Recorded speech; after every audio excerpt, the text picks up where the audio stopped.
Good evening, everyone. Welcome to another episode of So What's Been Happening. This one, episode 179. It is a Thursday night, the 3rd of July, and we look forward to having a chat to Bryan Estepa tonight, which is new album. Always new albums are fantastic to see with his new album that's just been released called I See It Now. 7th album, which is pretty cool, super cool in today's world, getting more music out there in the world. This one done a little bit differently, which was nice to hear as well. So, all right, we're going to do the classic around the grounds and see kind of what's happening in the gig list at the moment. We're going to bring up what is going on. Here we go. All right, so this tonight, actually, in fact, it's a free one at the Punters Club. Get down and see Al Matcott and his awesome band. They're releasing some new music as well, which is really nice. And we've also, let's push through them. Then we've got Friday the 4th of July at Bar 303 with T-Bones and the Calabrians. That seems to be a little residency those boys have got going on, which is really cool. And then we go Saturday. This is a Saturday gig. Miss Esque are down checking that one out. That's at the Curtain. So on the 5th, which is really a must-see. So get along to that one. And then on Saturday at the Gem as well. This one's a ticketed gig at the Gem, which is quite rare. Buried Feather and the Miffs. So try and get down to that one as well if you can. If that's not for you, I can flick you over to the Old Bar, which is only around the corner, for Space Junk. And Space Junk are playing with Swedish Magazines and Asteroid and the Noah Noahs. So that'll be a great gig as well on a bit of a tour there. And then on the Saturday night, this is one's at Hamer Hall, put together the musical direction of Ashley Naylor, a good friend of the show. And this one features Adelita, Diesel, Steve Kilby from the church, Isabella Manfredi, Kevin Mitchell. This is a massive one. This is a great one in a tribute to John Lennon. So this will be a pretty special one if you can get along to that one on a Saturday night. And then the Sunday, get down to the Standard. This one's from Megan Makey. This is 2 sets, which is really cool. And the Cactus Flowers, try and get along to that one. And Sydney Siders, we haven't left you out. Thanks to Keith the Clarenbold, who sent me a couple of gigs I must see. So ironically, Mess-esque heading up to, they're actually there on the Friday and then down to Melbourne on the Saturday. So try and get along to that one as well. That one's at the Petishambolo, which is a super popular venue at the moment, which is awesome to see. And don't forget about this one in Sydney, which is a big one at the Vault, Port Kembla, for Villeneuve Records, Indie Sounds. About 9 bands on, which is really cool. $20, like, how can you resist from 3 o'clock? This will be a big celebration of music. And then on the Saturday, I've also got one for you, the Electorate launch, their new album by Design. who we interviewed a couple of weeks ago, special guests Rubber Necker and Restless Leg, who we've also interviewed. So Rubber Necker, we're coming for you next. We're going to have a chat to you guys as well. So plenty on, which is really cool. There is lots happening in music, and that's just a touch of the iceberg of how many gigs are on now. So jump on, and we'll post a few more on the socials. But do me a favor in today's world, please call a mate. It's dry July. Some mates are thinking about not drinking, and also we had a chat on a mental health discussion last night with John Baxter from Little Faiths, and we talked about the ability for people to introvert themselves and stay at home during this period and winter. And I think I want to urge people the complete opposite, to get involved and go and see a band. You can go and see a band for free these days, so it won't cost you anything, but please get along and support some local music. They need you as much as we need them. So I can tell you now, I guarantee you, music puts you in a better place. And tonight, Bryan Estepa has been nice enough to join us. This will be a nice little chat about his journey, releasing new music. It's a really exciting time. So we're going to bring him up for a chat. Here we go. Bryan Estepa, welcome to episode 179 of So What's Been Happening. G'day, Aaron. Thanks for having me, mate. Yeah, it's nice of you to join me. What else would you be doing on a Thursday night? Thursday night, I'll probably be watching the footy if I'm not putting my kids to bed. Thursday night footy. I'm from Sydney and I'm a NRL fan, big one at that. I'm Sydney Canterbury Bulldogs fan. So on a Thursday night, if I'm not be watching the footy or decompressing from my day job. So very nice. Well, they've Canterbury doing very well this year, so who knows? Absolutely. Shot at the title. You never know, but we'll take any positive results after nearly 15 years of misery. So yeah, absolutely, and keep that lid on, so you never know who's gonna win. Don't say too much about how well they're going to go, but it's an exciting time to be competitive at this point as well. But the most exciting time right now for you, releasing new music, 7th album. It's pretty cool. Yeah, it's the album's called I See It Now, and it came out a month, just on a month, nearly a month ago. Tomorrow will be a month since it was released, and it kind of really came about really, really quickly. We started recording it last October in Barcelona, and the record came out just, like I said, about a few weeks ago, and it's really exciting times. And I'm just always excited about and nervous about releasing new music, especially original music, to the world. Sure. So. And how's the initial reaction? How's it been received? It's been great, actually. I think it's weird. How do we measure the success of music these days? Charts. I mean, I'm never going to chart. I don't sell enough records. I don't really know how to get myself into any sort of Australian chart, so I can't really measure it that way. I guess the only way I can measure it is through reactions and comments and feedback from musicians and fellow artists that I really respect and love in my circle and outside my circle. I've had a few really, really kind comments about the record, and I guess my fans, and a lot of my fans are also my friends, and they've been very kind about it. So I like to me, that's a good barometer of how the record's going. And I don't know. I also had a friend. Oh no. Well, if we measure by Spotify streams as well, I guess it's going okay for someone like me. We've egged on over 10K streams in a month, so that's pretty huge numbers for me. So yeah, that's good. But my good friend Wade Jackson said that success is in the art, is in making the art. So if we're gonna measure it that way, I guess the fact that I was able to release another album is big enough success to me. As you know, one album's a huge accomplishment. 7 albums now is an absolute plethora of work, and it's a really good testament that you've done, mate. And long may it continue and push along into I hope so. further career. I hope so. We'll see. We'll see what the songwriting gods bring in the next couple of years. So. Yeah. Well, we do never know, and this one's done a little bit differently, so we'll chat about that one shortly. But you've been kind enough to offer us a couple of live acoustics, and then not always going to sound perfect over the live set that we play just streamed over the net, but everyone will get the idea. So what have you got for us, Brian? Let's start with Version of Me. This is the first single that came out back in April, along with another song called Smile Away. I did a double A side, just like the olden days, and this is Version of Me. It goes like this.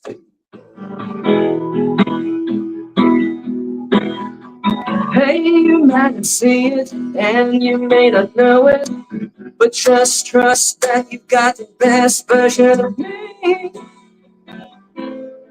Version of me. Stayed on the mission, damn the indecisions. There's no doubt that you got the best version of me. Version of me.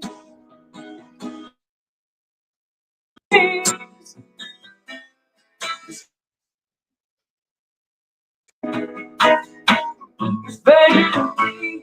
Lost my bearings and I was gone. You could turn, but it's back on. In a minute, I'll be on my way to you.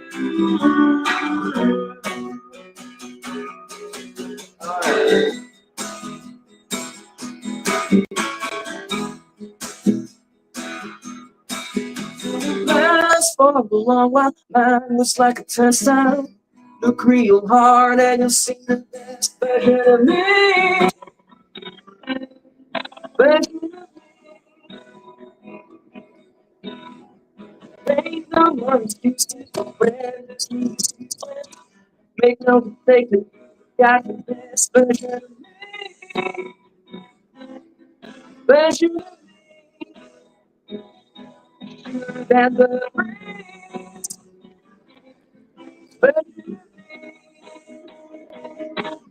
Version of me. Off the berries that I was gone. Took a turn, but it's back on its version of me. In a minute, I'll be on my way to you. Version of me. Off the berries that I was gone. Took a turn, but it's back on. In a minute, I'll be on my way to you. Version of me. Version of me. Version of me. Version of me.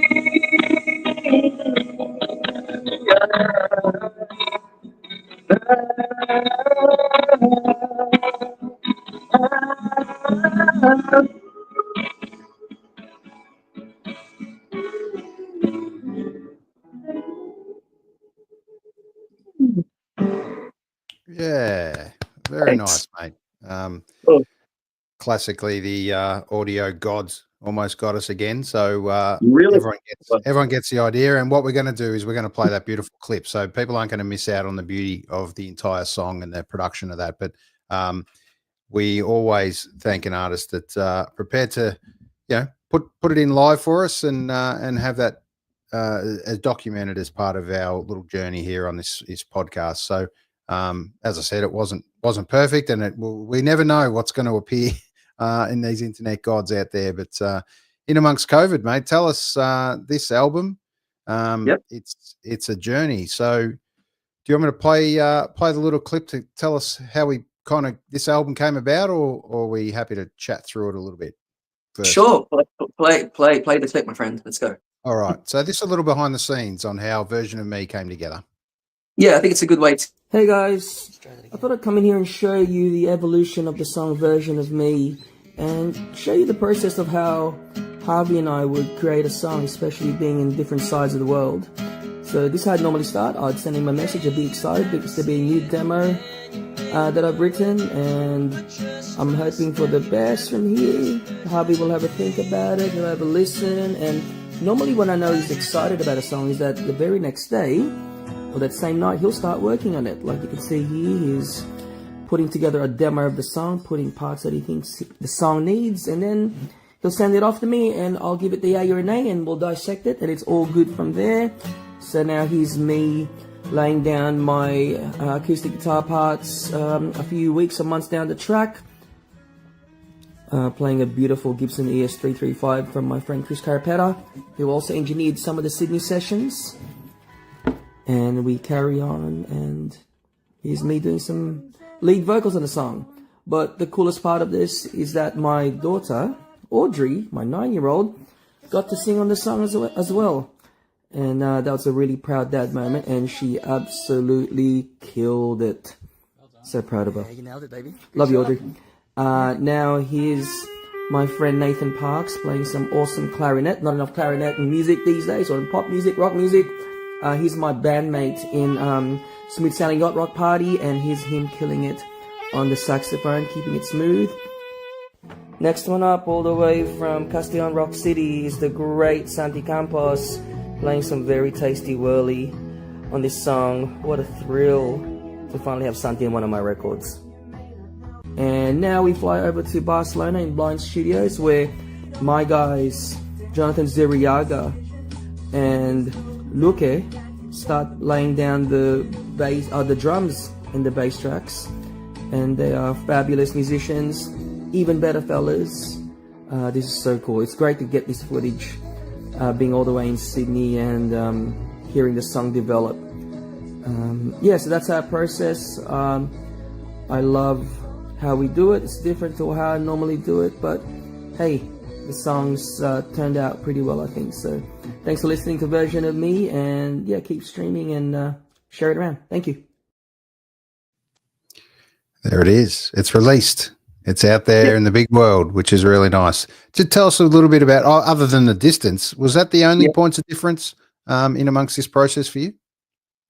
Yeah, well, I did this part of the album in Barcelona back in October, so that's when we actually started it in earnest. But obviously, time and money and all that stuff, I couldn't stay and finish the whole thing. So, like that actually became our process.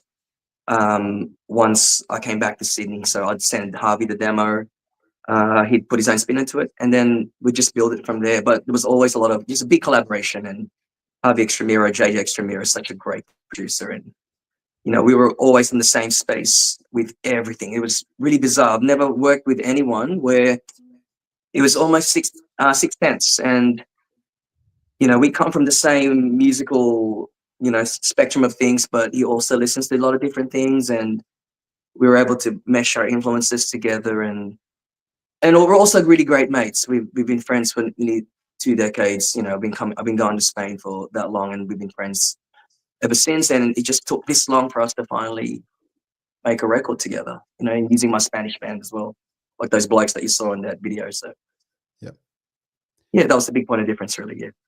Beautiful. Creating a bit of magic in different parts of the world. That's a great way to be. So what's the eventual plan to try and tour it over there as well?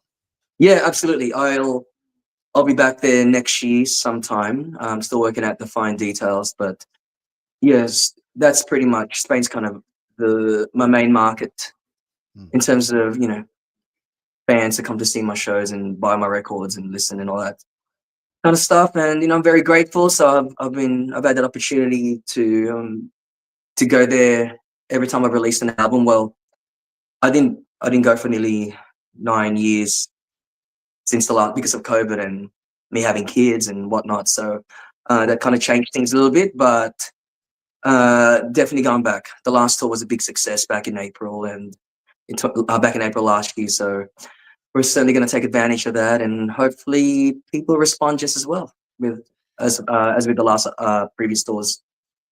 Great. Well, as you know, successful tours. Hopefully, there's a few dollars put in the pocket after all that, because it's not cheap to tour in general in albums as well now. But what a beautiful moment to have your daughter in on one of those tracks. Very nice, beautiful to see. Yeah, she's her name's Audrey, and I've always known she was. Well, I've always heard her sing in the background. She could always hold a tune, and then she, all of a sudden, she showed me she joined her school choir, and she can actually really sing. And I'm just really happy, and that one of my kids has taken up my passion as well. And she's an even better singer than what I'll ever be. That's just how I'm seeing things right now. The way she can control her pitch, the way she can do her little runs, and she just, she's nearly 10, and it's just blows me away actually. So it was natural for me to ask her, give her that experience, to be able to go into a studio and record. And she was very nonchalant about it. Just she did her part, and she went back and got back in her iPad and played her games. So that was pretty cool. Isn't that beautiful? That the confidence of young kids now to be able to be on that big stage and perform, and hopefully we can get her out on stage one day and perform with you would be really cool. Yeah, I hope so. I'm hoping. I'm trying to ease her into the idea of getting up and singing with me at the Sydney launch. Sure. So yeah, nice. Fingers crossed she'll get up with me. But yeah. Not so far away. Let's touch on that while we've got it here. This is it. 2nd of August in Marrickville, the Django Bar.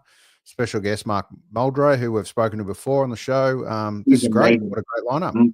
Mark is an absolute gem of a bloke, and just sparks as well, shines as well. Sorry, as a songwriter, as an artist, and we've known each other for a while. We were actually label mates for a little while there, but it was 10 years ago since we probably played our last show together in a little cafe in Parramatta that's closed down now. Parramatta's in southwest Western Sydney, for those who don't know. And yeah, I'm just so grateful that he's part of the gig. And I just got an email saying we only have about 10 tickets left, and we're so close to selling out. Still a month to go for the show. So I am completely blown away by the response to this launch show, and I'm just glad, because it's always scary as as an artist, or especially an original artist, to put on a ticketed show and hoping people will turn up, friends, family, or strangers otherwise. So yeah, I'm stoked. That is a beautiful sign, especially this far out in today's world and environment, with confidence and people, a little tight and strapped for cash. It's a great testament to two great artists that they'll see on the night. So make sure you get to that one. Let's sell that out one in the next couple of weeks for sure. Yeah, let's do it, guys. 10 tickets to go. Let's snap them up, and it's going to be a huge night. I think I'm more excited to watch Mark, actually. He's only playing as a duo, but and I'm sure he'll be the same to see you. So it's a great reunion of good mates, and that's the beauty of music as well. And I've got tell us a little bit about tell us a little bit about some of those early memories of music for you. How old were you, and what do you remember playing, and where was it? Well, I was actually born in the Philippines. I was born in Manila a long time ago, back in '78, and I grew up in Manila, and I moved to Australia in 1987 when I was 9, or I was about 9 years old when I came here.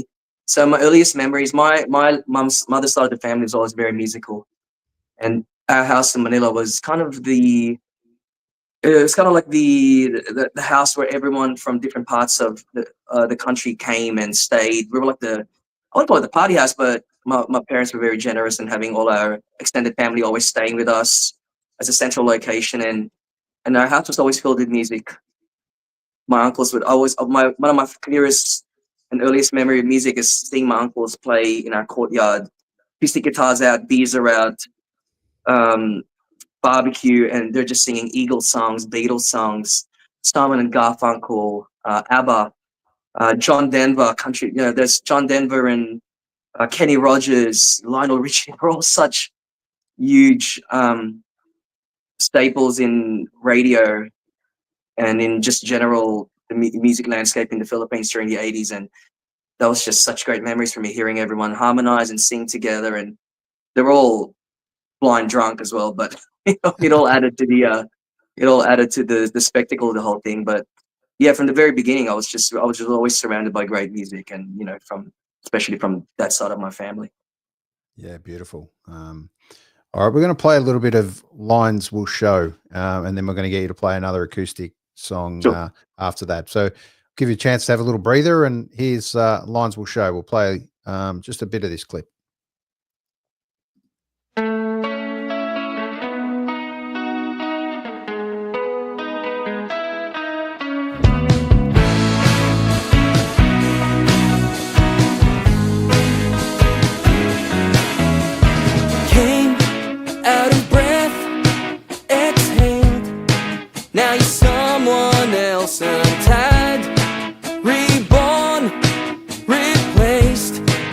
what was left untorn, and I can't be the one they expect me to be right now. A bird that sings to only want to please.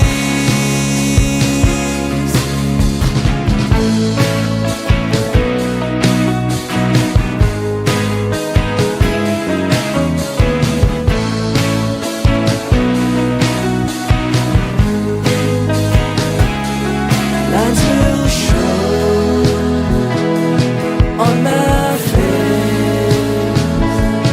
every fall, saving grace.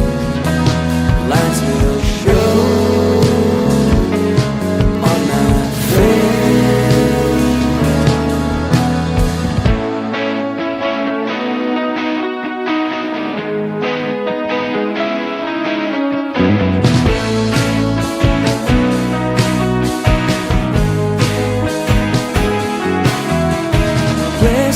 Blissfully unaware, didn't climb no stairs, slowed down, in control, found time to fix the holes, and I can't be the one they expect me to be right now. A bird that sings to only want to please. Lines will show on my face every fall, saving grace. Lines will show on my face every fall, saving. There you go. Beautiful song. Lines will show. We cut that off a little short, but it's always one of those ones. I always say I'm going to play a snippet, and I play nearly all the song, just because you sit in those little moments, and that I think is the beauty of music. So let's bring Brian back up for a chat, mate. That's a beautiful track that sits kind of mid album. Yeah, it's track 5. I think it ends side A. I still look at my records like they're a vinyl. Side A, Oh, yeah. side B. So that ends the side A side of the album.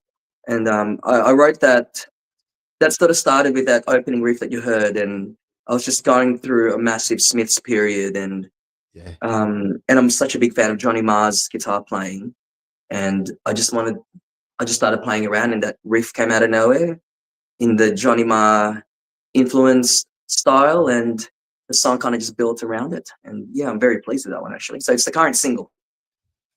Great. Perfect timing. Perfectly unplanned to have that conversation. So, which is really nice. And we get to see, plenty of things that are coming up for you, which is really exciting. There's a lot happening in your world right now. But a beautiful part about being able to release music, that's for sure, in today's world. Yeah, so we touched on kind of the first, memories of music and stuff. Who would you say were some of your very early influences? Obviously, you mentioned, the superstar bands that you all kind of listened to and sung when you remember as a kid. But what really gripped you and decided for you that you were going to become a musician? What was it? It was the Beatles. It was very, to me, the Beatles are the be all and end all. They're the beginning and the end for me. And I know that's common chat with everyone, but it was just the sheer momentum of the way the music affected me as a 9 and 10-year-old, and I was just desperate to be able to sing those songs and play those songs. So I learned guitar really quickly because of it, and I was just reading. Back then, you went to the library to find information about bands that you loved and zines. So I remember spending a lot of time in my local libraries, ripping pages off books and sticking them in my walls, just trying to just get as much information as I can with the Beatles. And from there, a lot of my other musical influences started to sprout, like the trunk, the roots, and everything just started coming from there. So the Beatles opened up a lot of musical, not just inroads for me, but opened up my eyes to a lot of musical styles as well. And you know, and I fell in love with each individual Beatle, and yeah, and to this day, it still hasn't really changed. And Yeah. They're the main reason why I'm a musician, and you know, why I love music so much. Yeah. Oh, you can feel it in the energy, mate. The music you put out, and it's a beautiful place to be. Yep. Beatlesque haircut still. I'm very hair envy. You've still got some and plenty of it, which is nice as we get older. So yeah, I'm reaching the half century, so I'm gonna hang on to this hair as long as I can. Yeah, well, you've done really well. I've just hit the half century and it's long gone. But it makes getting ready a lot easier, Brian. I must admit. Yep, for sure. All right, you're going to hit us with a second one, and then we're going to play another clip from another song. But what have you got for us? This one's a song called La Última Vez. That's in the title's in Spanish, and translated in English, it's The Last Time. And it's a song that I wrote. It's the only song I wrote when I was in Spain, actually. The last time I was there, I wrote it in this beautiful town called Castellón. I was sitting in the middle of this beautiful plaza, and this melody came to my head. And as you do, I record everything onto my audio dictator in my smartphone, and I had to really ask my friends whether it's something that I've ripped off or it's something they may have recorded or wrote, because yeah, it just came out of nowhere and it was really good, and well, to my ears anyway. And so yeah, this is a song that came to me out of nowhere, and it's called La Última Vez. This could be the last time that I ever see your face. Brace myself for everything that you would want to say to me. I can't deny where your heart wants to be.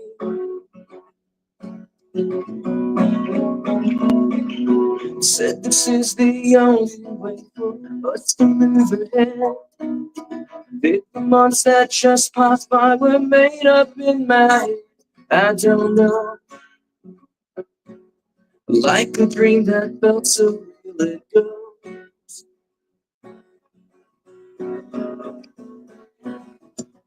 Here's a lesson on how to fall in love. Don't hesitate or act too late on the signals from above. Your heart, the hardest thing is knowing when to start.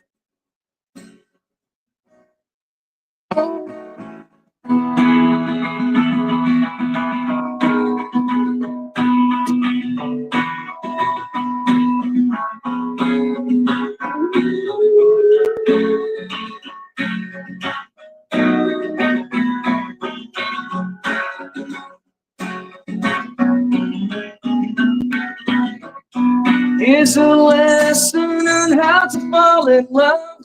Don't hesitate or act too late on the signals from above.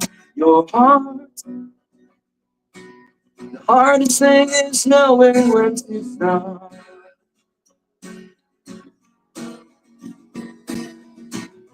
Lightning strikes twice, will I do it all again?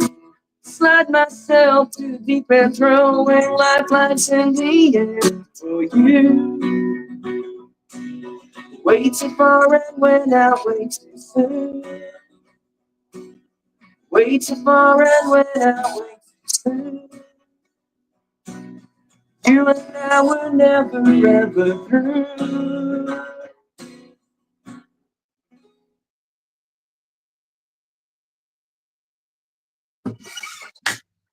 Yeah, caught me by surprise there. Beautiful, mate. Thank you. Yeah, tell us a little bit about that one. Where that kind of tell us about the beauty of creating music. You know, in Spain, you mentioned it was the one song you'd written there. Why the energy felt right there to pull together that song?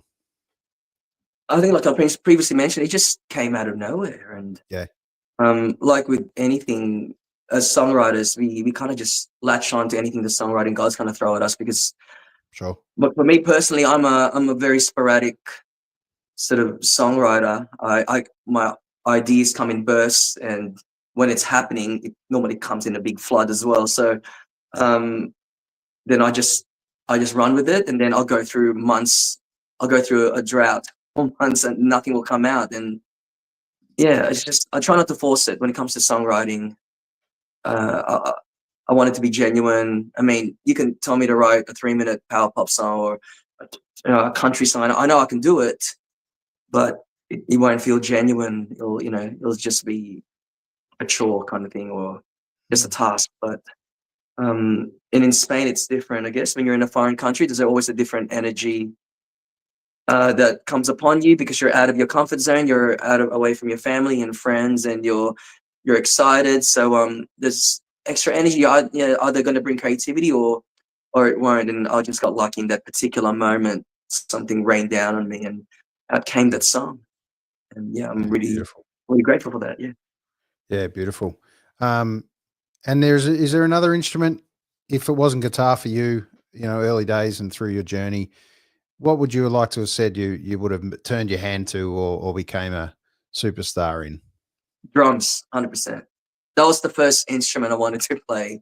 Okay. I remember asking my parents as a 10-year-old for drums for Christmas on my birthday, but we lived in a 2-bedroom flat back then, and there was no way that we could afford or let alone fit it in a house. So I ended up getting one of those sticks, battery operated sticks, comes with a little speaker, and he just beat it around. I don't know if you remember those, any 80s remember those, and that was the closest thing to drums I ever got. And to this day, I'm a excellent air drummer. I'm a terrible explainer of what I want in drums to my drummers in my band, and but I can air drum what I want. And so yeah, that's one instrument I wish that I got a chance to really dig into, and piano as well. I got given piano lessons as a youngster, but I hated it, and now I regret it because I play really terrible piano. Yeah, I speak to a lot of musicians about the love of piano that they've appreciated over time and not necessarily taken up, but they just think it's such a beautifully way that the notes are laid. It's all there in front of you. And it's some beautiful songwriting happens on a piano. So you're never too old, Brian. 50 or almost 50, just touching the sides. Yeah, well, I'm hoping to get myself a nice piano one day, but it's an instrument that I think it just changes the way you write songs as well. And you look at the piano-driven songs that, say, Neil Young and John Lennon have written, and they're stunning. They're beautiful. Imagine and Jealous Guy and Neil Young with I'm trying to think of the songs they would have, but you see Neil Young, for example, play a lot of piano at his shows, and like Birds, I think, and songs like that, and it just changes how you write, and and I think that's a beautiful thing for a songwriter to be able to tap into other instruments to play some creativity, something different to what you normally would turn up. Yep, definitely. All right, we're going to go back a little bit, and we're going to play a little clip from Saved, because I think I just love the way this clip's been put together. So if you don't mind, we're going to play a little bit of that. Sure.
I'd rather be than the madness of this place I've fallen in. Alright.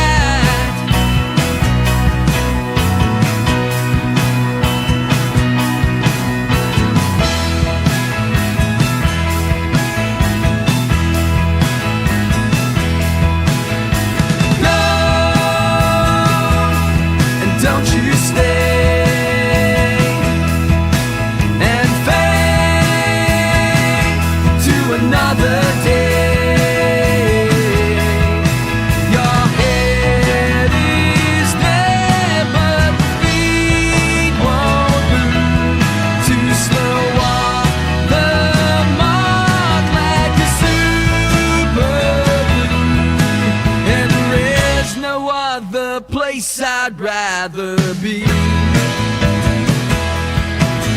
And the madness of this place I've fallen in. Alright.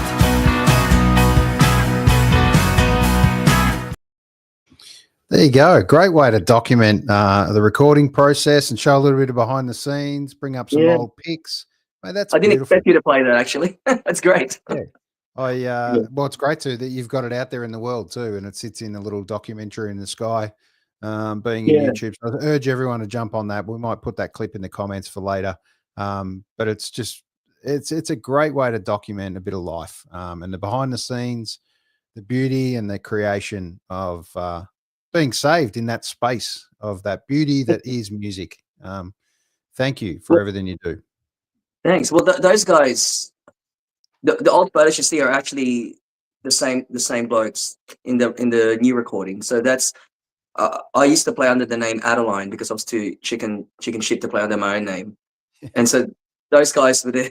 So those are really dear friends of mine, and we're still playing together, and we've morphed into other bands. But it was just great to see. We did those early photos. That was from 2003, over 20 years ago, and we got back together again, sort of during COVID or just after COVID, and we decided just to, for shits and giggles, let's put this band back together and see what happens. And out came that song "Saved," and what you saw was us recording it live, and it's just footage of us recording it live. But we thought it was very interesting to see past us, early 20s us to, very old men now version, still doing the same thing, like nothing's really changed. Rock and roll, is still saving us. That, as cheesy as it fucking sounds, that's true.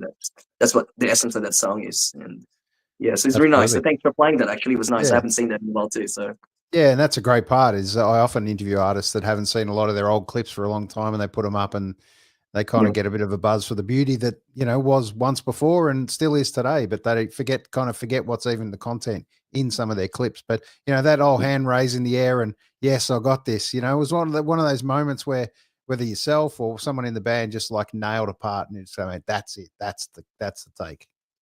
But you also see I laugh too, because you saw the difference back in the day. Now you saw all of us, at some point in the film clip, us with our smartphones just staring at the phones. It's just that contrast, 20 years ago where we were just such in the moment, and they're just us sitting in the lounge, just, checking our social media status and whatnot. So, it was just a good, full circle, and see how, how we've all changed and how nothing has changed really, in many ways. We're still doing it 25 years later. It's a beautiful thing. And thank you for persisting and pushing through, mate, and putting another album together and putting your hard-earned money in, no doubt, to get that out in the big world. And thank you at this stage to someone who connected us with Chris Familton. Great job you're doing, Famo, connecting us. Yeah, great man, Chris Familton. And also I want to touch on Scotty Thurling, with Pop Boomerang. Thank you for doing everything you do, Scotty, putting out so many albums. How important to have in today's world, having these kind of people in your stable, helping you do things so you can do what you do best and not try and be everything to everyone. Absolutely important. I mean, let's go back to Scott Thurling, and without Scott, I wouldn't really be doing well.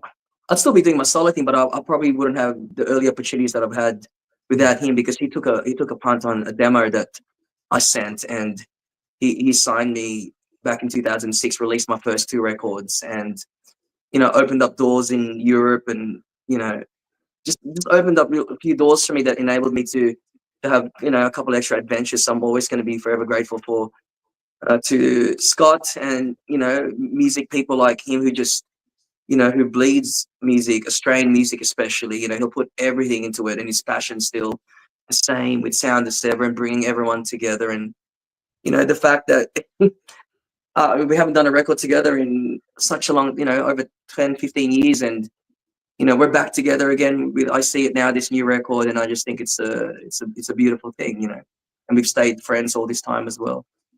And, so it's really important. Guys like him, and behind the scenes, and Chris Hamilton obviously is a fantastic publicist and excellent musician, and even better bloke. To have these guys on your side, working with you and alongside you, you need it, especially as independent musicians, indie musicians. Yeah, here. I think every musician in and around Australia definitely could do with the help of definitely Chris Familton in the stable. His stable's getting quite large, mind you, of the artists he's trying to support. So keep pushing through, Chris, to keep supporting great artists. But, let's touch on the gig coming up. This one, 23rd of August. This one is in Melbourne with Field Monuments. Yeah. Oh, Field Monuments. Wow, that's another great discovery. Scott put both of us together. I didn't know Field Monuments until Scott put the gig together, and they're such a great band. And the band I've been listening to a lot lately, and I'm really thrilled to be part of I think it's their Reprise album launch, from what I can gather, and it's also going to be my Melbourne evening album launch. But I'm playing in duo form for this show, and I'm playing two shows that day, actually, on the 23rd. And the other one is at the Union in Brunswick. We called Iron Bounds. So that's going to be fun as well. So a double header in the same day. Should be good. Beautiful. I believe tickets are selling very well for the Merry Creek gig. So please jump on and get those tickets before it will be a special one. An intimate little room, like a lounge room. Beautiful sound by Mick Thomas put together. There's some serious magic happens in that room. So you'll really look forward to that one in the evening after you've had a little warm-up show and had your ears blown by Cold Irons Bound as well up at the Union after a nice feed as well. So it will be an awesome day for you. And I expect a lot of people in Melbourne to try and get to both of those gigs for Brian. I hope so. I've got a few friends in Melbourne, and I'm hoping to see a lot of them come to the show. So please come. You've got two options. Come either or both. It's perfect. All right. Now, you're obviously a massive Beatles fan, like nearly everyone in the world. If you could have, and this is a tough one, but if I could have got you to write one Beatles song, which one would you try and claim? Which one do you absolutely think was so you and just gets you every time still? Gets me every time. That always changes, but I love Here, There and Everywhere. Just the composition of McCartney with that one is just amazing. So from a McCartney perspective, I think I'd go with Here, There and Everywhere. From Lennon's perspective, I'd go, I love Sexy Sadie. I know that's out of left field, but that's, John had his, acerbic, stinging best, attacking people, in his own way. And it's just, it comes from a great album, the White Album. From Ringo's side, Octopus's Garden. That's a ripper of a song. Great solo in the beginning, and if you actually watch the Get Back movie, you see the beginnings of it. How Ringo, shy manner shows the song to the rest of the boys, and they all didn't treat him like a little novice, and discarded him. They worked on the song together. So so I've always had a love for that song. And from Harrison's point of view, I love. If I Needed Someone, I wish I'd written that. Such a beautiful, the way that those circular chords happens, and the melody, and I can't pick just one. I gotta represent each Beatle. Yeah, well, mate, you've done a great job there. They're all very, very different, but the magic in the room and the chemistry is, undeniably left us with an incredible legacy. But imagine how they'd be if they were with us all today. What they'd be still recording. Be incredible, wouldn't it? Yeah, there were hints, with the reunion with the anthology series and Now and Then, but it's just not the same without George and John. So we can only, speculate and see what technology can bring us. But man, they could have finished off with Rubber Soul or Meet the Beatles, and their legacy would have been, firmly in place. So but we were just lucky that we had those, that solid decade with them creating magic, and I think every musician, no matter whether you're a fan or not, is indebted to them, because they just changed the game in every sense of the word. Yeah, definitely. And Scotty is listening in. So great interview, Aaron. Hi, Brian. Bring on the Melbourne launch dates. He can't wait. He will be standing front and center, I guarantee you, to a very proud man, Scotty, of his of his stable, you'd say. But yeah, he's always introducing everyone to new music, and that's the beauty of the passionate people in amongst the world of music that are more than punters, and they put their heart and soul into letting you guys do what you do. Well, the samplers that Scotty used to put, the pop boomerang early samplers, they introduced me to a lot of Australian sort of guitar pop bands and a couple of overseas ones. So, we now we just do a Spotify playlist and all that. But back then, when you release those, I used to love those compilations back in the days. Even, you'll have your home bake compilations and your Vance Warp compilations in the 90s. I used to love those. Or the ones that would come in Juice magazine. And, so we need those kind of things to expose us to new music. And, Scotty's great at doing that kind of things, especially with the early pop boomerang compilations that he did. Shake Your Pop Boomerang, I think they were called. Correct me if I'm wrong, Scott, but yeah. And also what's the last album you listened to? What was the last album you bought and spun and listened right through? The all the way through. Well, the Field Monuments album that I really dug into that a week or two ago. That was really great. But the last couple of days I've been listening to the new Tropical Fuckstorm album. And they're actually one of my favorite bands right now. So visceral, and their music is, I think it's quintessentially Australian.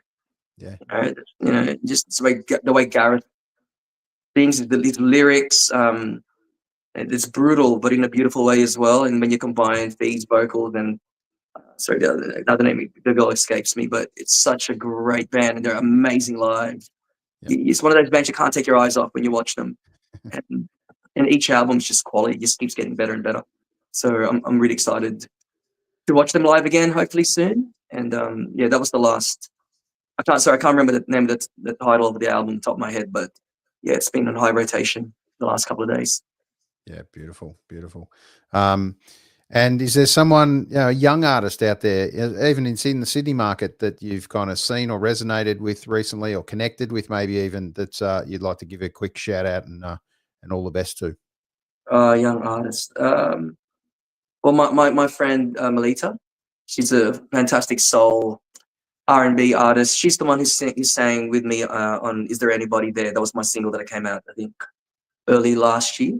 So she's that one. He got it. That's the one. That was quick. She's an amazing singer-songwriter. In her early 20s, but she's just got an amazing vocabulary, great singer. And I felt really lucky to have her sing on this song. And we're also in a yacht rock band together, which is another one of my loves. And always fun. It's always fun with her. So yeah, please give the yacht rock band a shout out. What's the name? What's the title? Smooth Sailing Yacht Rock Party. We're a 12 or 11 to 12 or 13 piece band, depending on the gig. And it's honestly the most.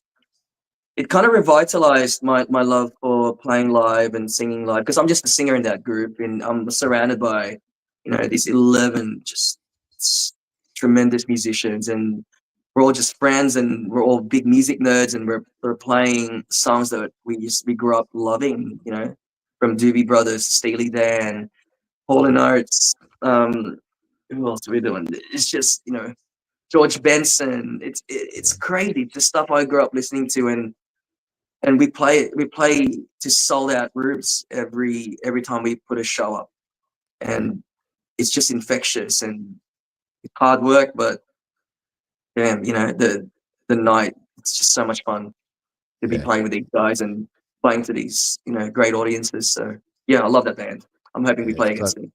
Such a special genre, isn't it? Yacht rock, and it's just touched so many artists, and artists that you'd think they're into quite heavy rock, come back and say, mate, the Bee Gees, they're just one of the greatest bands ever, and you go through that whole period. It's just gold. It's just a study of great composition and songwriting, and I think, and the guys in this band, Smooth Sailing Yacht Rock, they all got amazing. They all got great chops, and you can't really play this music if you haven't got great chops, if you're not a great musician. But when it all comes together, it sounds simple to the punters and the listeners, and then they're just great pop melodies. They're great songs, but if you really dig into them, my God, just amazing song structures, and great songwriting and production and arrangements. And yeah, I love every minute that I'm playing those songs or singing those songs. And you're incredibly modest to say you're just a singer in that band, mate. I am. It's one of the greatest instruments you can ever have is a voice, and a beautiful one at that. So never ever think that you just sit in the band and just be a singer, Brian, please. But we're going to play a little bit of is there anyone there? Anybody. Which you just touched on. Yeah. Sorry, anybody there. Here it is. Yep. All that I can be is what you'll find, but everybody wants to seek and hide. Is there anybody there? Will anybody look my way? Well, I'm not a ghost.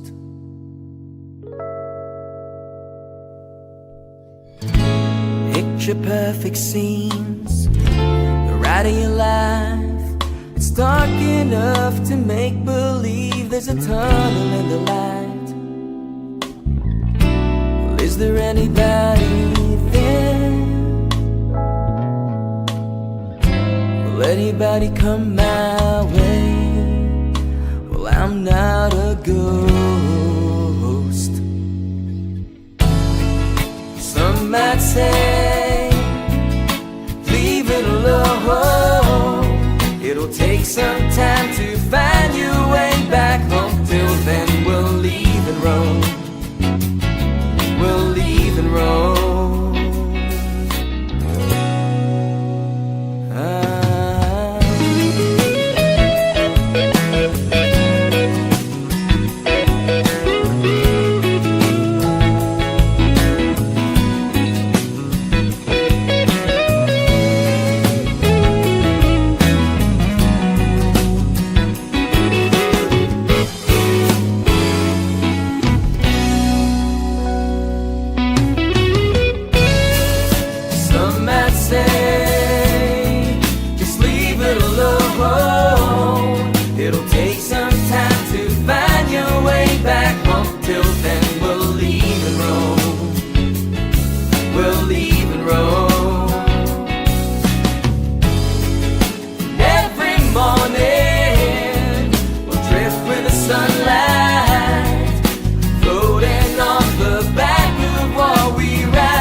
Talk about a love of yacht rock in amongst that one. It touches that one beautifully. What a genre. Yeah, what a absolutely. feel. I was very deliberate, and I think that's the influence of the yacht rock that I've been playing, that I've been so entrenched in over the last couple of years. And yeah, that's another big side of me. And like I said, the AM radio stuff that I grew up with, and came out in that song. And I have no hesitations in doing it again.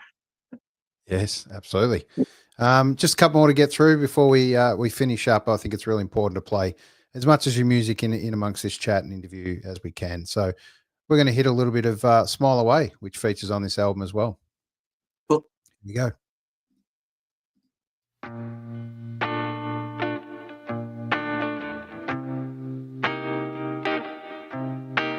I can't pull away from my thoughts of you,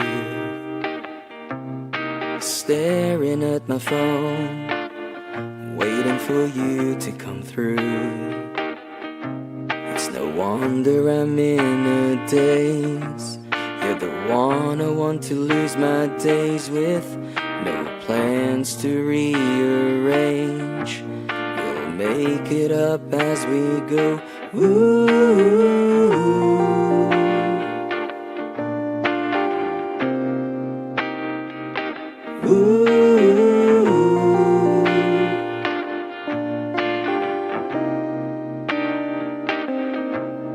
I met you at a time when I needed to fix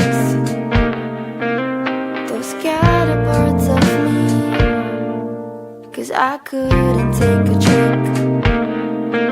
You have seen me at my worst, and you didn't turn away. There's something deep in you that my heart equates as safe.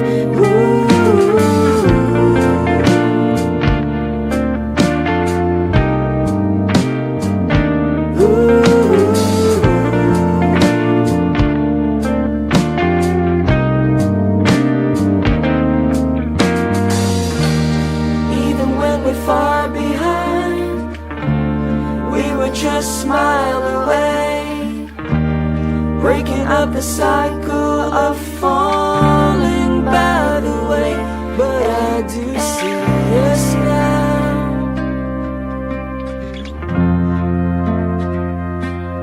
I do see us now. I do see us now.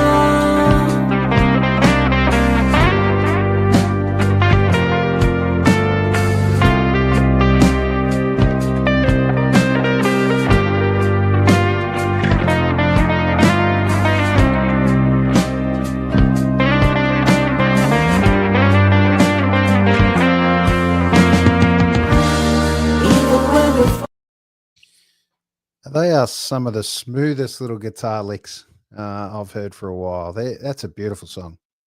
Yeah, thank you. Yeah, it was fun. That kind of the sort of the more the R&B and new soul influences that I love as well come through, and yeah, that was fun. And it features a young singer songwriter named Alice De Luis from Barcelona who sings the female parts on it. And What a yeah, I've voice. always imagined that. Yeah, she's amazing. And I've always imagined this song as a duet, or at least it's a song that you want. I wanted both sides of the relationship to be heard, both parties, how they felt about the narrative of their love story. I wanted it to be said from both ends. So I thought that was very important to have that. Yeah, well, beautifully captured.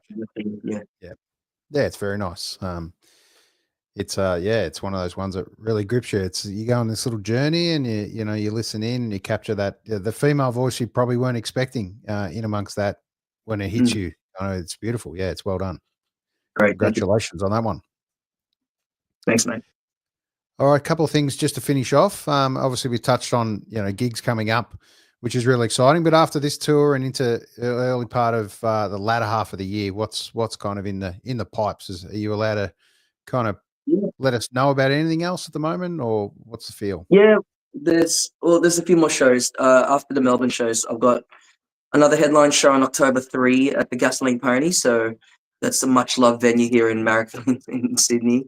That's going to be with another one of my favorite Sydney bands, Houlihan. That's going to be fun. And I'm playing October 19 at the Lincoln Pin in Woy Woy in the Central Coast of New South Wales with Mark Muldray again, and this time with his full band. So that's going to be a ripper of a gig. That's gigs. Yeah, that's all I got for now. And I think a couple of my side projects, other projects. We're going to be doing a few more things towards the end of the year. But yeah, I'm just going to start with those, and next year it's going to be a bit more of an international focus with towards Europe and in Asia, hopefully. Out of the bag there, but yeah. Sounds super exciting. I just came back from Vietnam on a work trip, but it's one of those places that just loves their music and such a great environment. I could easily see you kicking back in one of the bars there, playing some beautiful tunes. So yeah, get it on the list. Try and get across there. I'd love to go to Vietnam. I've never been, so that's in the bucket list. But yeah, I'll hopefully be going to back to the Philippines and maybe Japan, but definitely Europe sometime next year. So. All right, fantastic. All right, we're going to play the actual video official clip of Version of Me to finish off. But I'd like to thank you for your time, Brian. We could talk a hell of a lot longer. You've been a journeyman of music so far. I'd like to thank you on behalf of all the punters that get out and see your shows and have been to any of your shows during the years.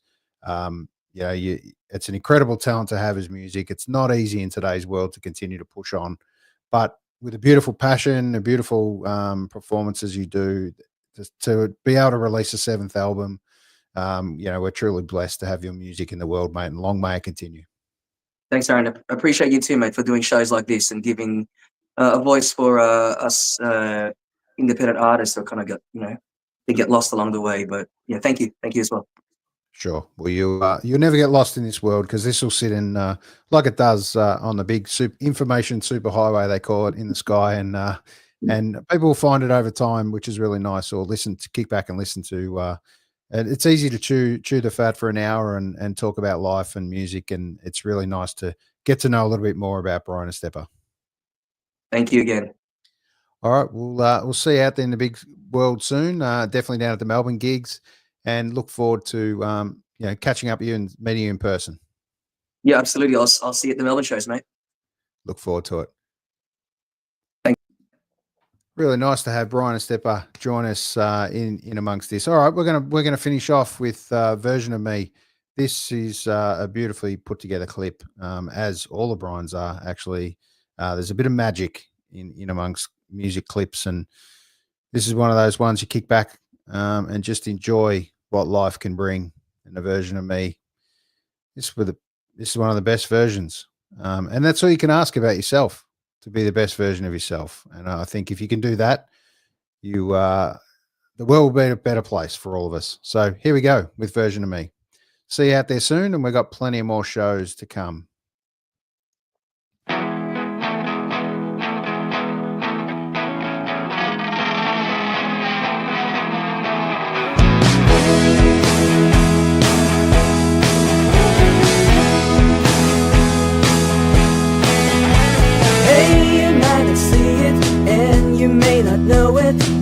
But just trust that you've got the best version of me.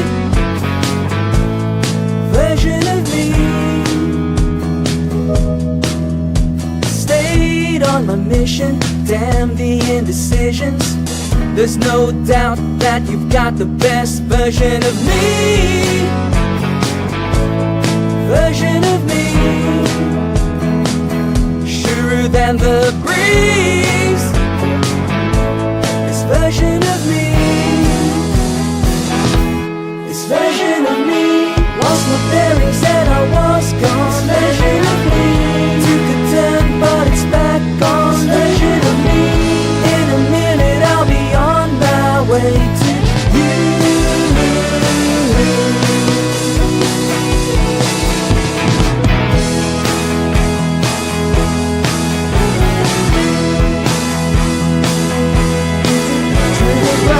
For a long while, mine was like a turnstile. Look real hard and you'll see the best version of me. Version of me. Ain't no more excuses that renders me as useless. Make no mistake that you have got the best version of me. Version of me. Surer than the breeze. This version of me. This version of me. Lost my bearings and I was gone.